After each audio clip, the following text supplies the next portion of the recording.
Imagine waking up in the dead of night. Your eyes wide open, but your body frozen, completely paralyzed. You try to scream, but not a sound escapes your lips. All you can do is stare into the darkness, heart pounding as you realize you're not alone. Something is there, lurking just out of sight, watching you with a hunger you can feel in your bones. This isn't just a nightmare. For millions of people around the world, it's a terrifying reality called sleep paralysis. It's the kind of fear that doesn't end when you wake up, because you never really know if you're safe or if it's waiting for you the next time you close your eyes.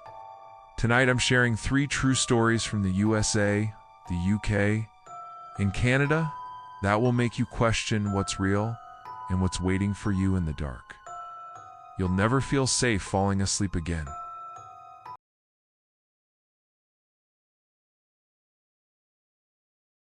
I never thought much about sleep. It was just something that happened at the end of a long day, something I took for granted, like breathing or blinking.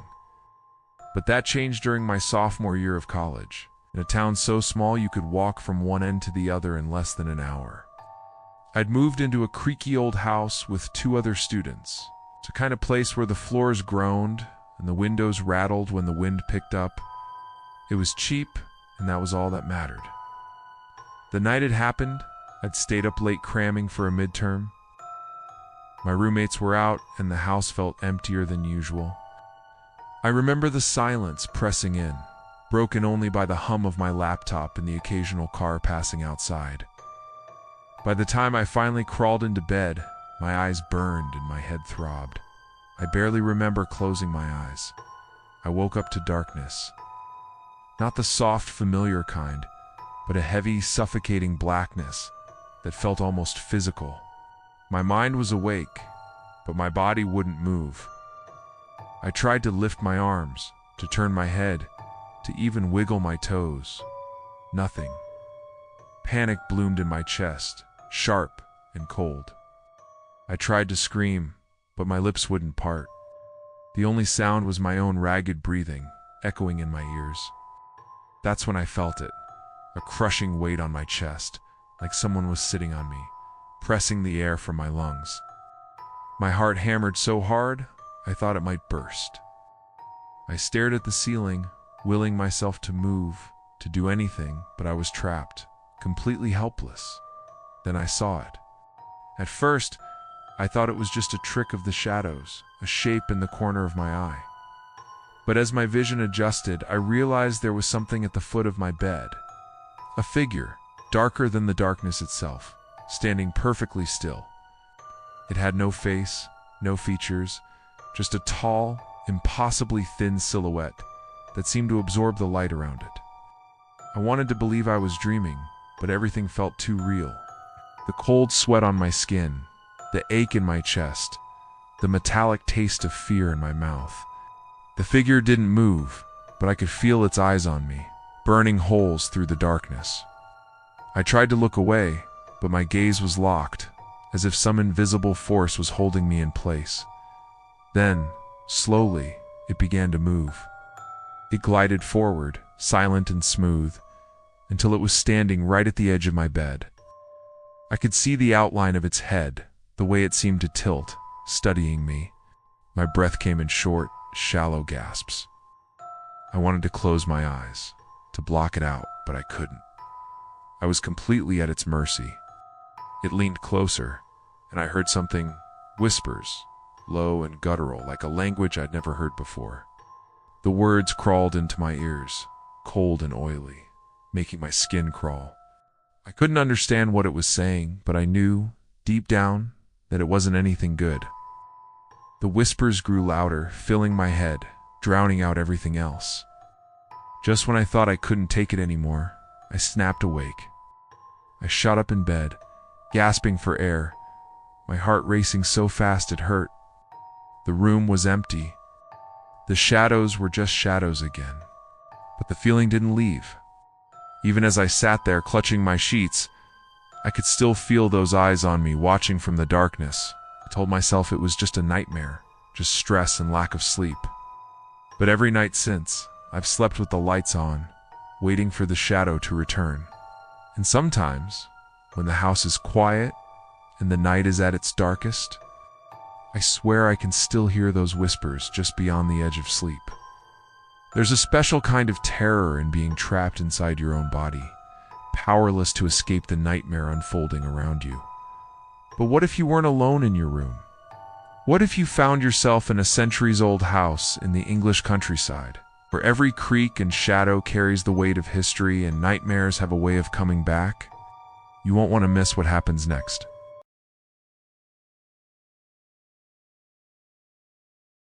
I'd always dreamed of living in the English countryside, surrounded by rolling green hills and ancient stone cottages. When I finally landed a job in a tiny village in Devon, it felt like a fresh start. The cottage I rented was older than anything I'd ever lived in. Low ceilings, thick stone walls, and a fireplace that smoked no matter how carefully I built the fire. The floors creaked with every step, and the wind seemed to find its way through every crack, bringing with it a chill that never quite left the air. The locals were friendly, but they all had the same reaction when I told them where I was living. That old place, they'd say, eyes widening just a little. You know, there's stories about that cottage. I'd laugh it off, but sometimes, late at night, I'd catch myself listening for footsteps that weren't mine, or feeling a cold draft that seemed to come from nowhere. It was during my second week there that I first heard about the old hag. I was at the village pub, nursing a pint, when an older woman leaned over and asked if I'd met her yet. I must have looked confused because she smiled a tight, knowing smile and told me about the legend. The old hag, she said, was a spirit that haunted the dreams of those who stayed in the village too long. She'd sit on your chest while you slept, stealing your breath, leaving you helpless and terrified. It's just an old wives' tale, I told myself. But that night, I couldn't shake the feeling that something was watching me from the shadows. A few nights later, I woke up in the middle of the night, my room colder than usual. The fire had gone out, and the only light came from the moon, casting long, twisted shadows across the floor. I tried to pull the blanket up, but my arms wouldn't move. Panic set in as I realized I couldn't move at all. Not my legs, not my head, not even my fingers. My eyes darted around the room, searching for something, anything, to anchor me to reality. That's when I heard it, the slow, deliberate creak of a floorboard at the foot of my bed. My heart pounded in my chest, but my body remained frozen. The air grew heavier, colder, as if the room itself was holding its breath. I tried to scream, but my mouth wouldn't open. All I could do was watch as a shape began to form in the darkness. She was hunched and impossibly thin, her hair long and tangled, her skin as pale as the moonlight. Her eyes were black, bottomless pits that seemed to swallow the light. She shuffled closer, her movements jerky and unnatural, until she was standing right over me. I could feel her weight pressing down on my chest, making it harder and harder to breathe. The smell of earth and rot filled my nose, and I fought to turn my head, to close my eyes, but I was completely at her mercy. She leaned in, her face inches from mine.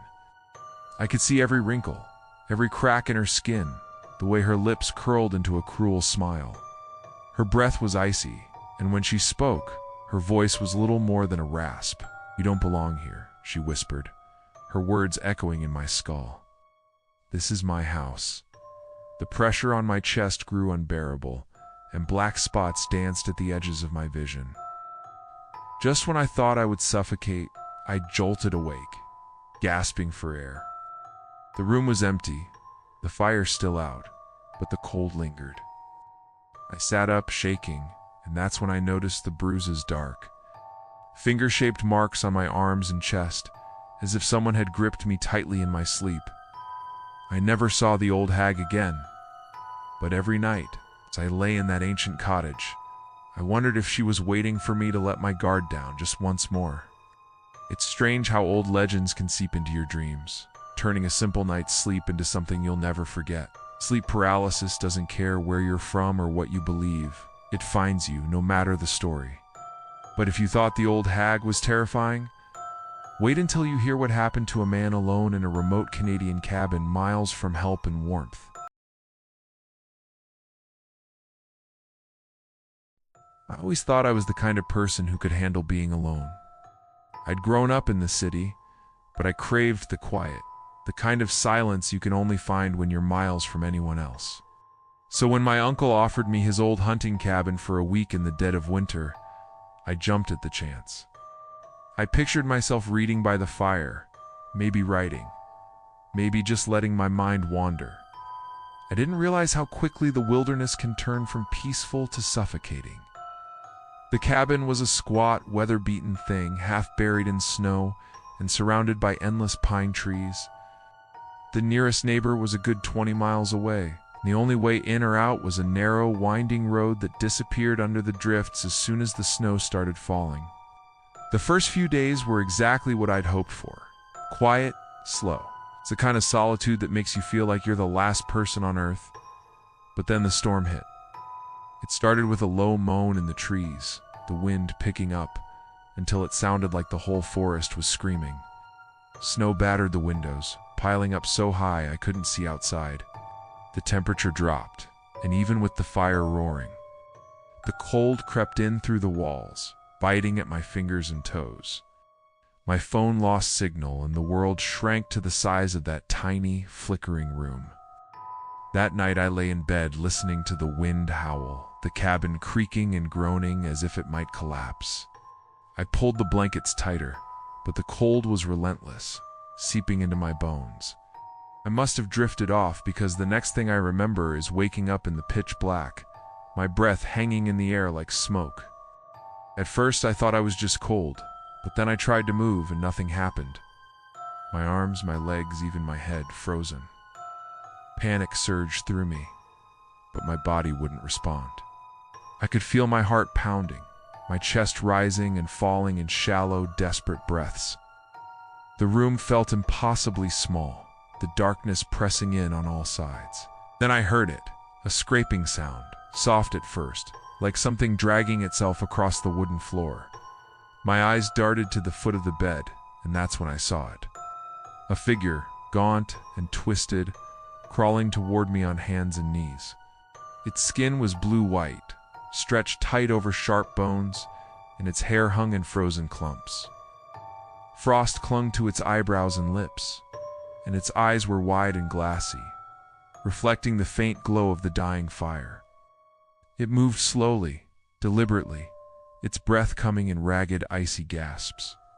As it drew closer, I could see the frostbitten patches on its cheeks, the way its fingers left wet, icy prints on the floorboards. It stopped just short of the bed, lifting its head to look at me. Its mouth opened, and a stream of words poured out, harsh, guttural, a language I'd never heard before. The sound was like the wind outside, wild and mournful, and it filled the room with a cold that went deeper than my skin. I tried to scream, to thrash, to do anything, but I was trapped, helpless. The figure reached out, its hand hovering just above my chest, and I felt a wave of cold so intense it burned. The whispers grew louder, swirling around me, filling my head with images of snow and darkness and endless frozen nights. Just when I thought I would suffocate, the figure leaned in, its face inches from mine. I could see the ice crystals on its eyelashes, the way its breath fogged in the air between us. It whispered one last word, softer than the rest, and then everything went silent. I woke up with a gasp, drenched in sweat despite the cold. Fire had gone out, and the only light came from the pale dawn filtering through the frosted window. For a moment I thought it had all been a nightmare, just my mind playing tricks on me after too many days alone. But then I saw them. Icy handprints smeared across the inside of the window, melting slowly in the weak morning sun. I left the cabin that day, trudging through waist-deep snow until I found the road. I never told anyone what happened, not really. But sometimes, when the wind howls outside my apartment and the night feels too long, I remember that face, those eyes, and the cold that never quite left my bones. And I wonder if, somewhere out there, in the endless white, it's still waiting for someone to find it. Sleep paralysis, is one of those rare horrors that doesn't care who you are or where you from. Whether you're a student in a small American town, a newcomer in a centuries-old English cottage, or completely alone in the frozen wilds, Canada, it finds you in the dark when you're most vulnerable, when you least expect it. The terror isn't just in what you see or hear, but in the helplessness, the feeling that something ancient and unknowable is sharing your room, your bed, your very breath. Maybe you felt it too, the weight on your chest, the icy fingers, the whispers that don't quite make sense. Or maybe you've always thought it was just a bad dream, something you could shake off in the morning. But after hearing these stories, can you really be sure? If you've ever experienced sleep paralysis, or if you have your own story to share, let us know in the comments. Your nightmare might be more real and more common than you think. And tonight, when you close your eyes and the world goes quiet, ask yourself, will you be alone, or is something waiting for you in the dark?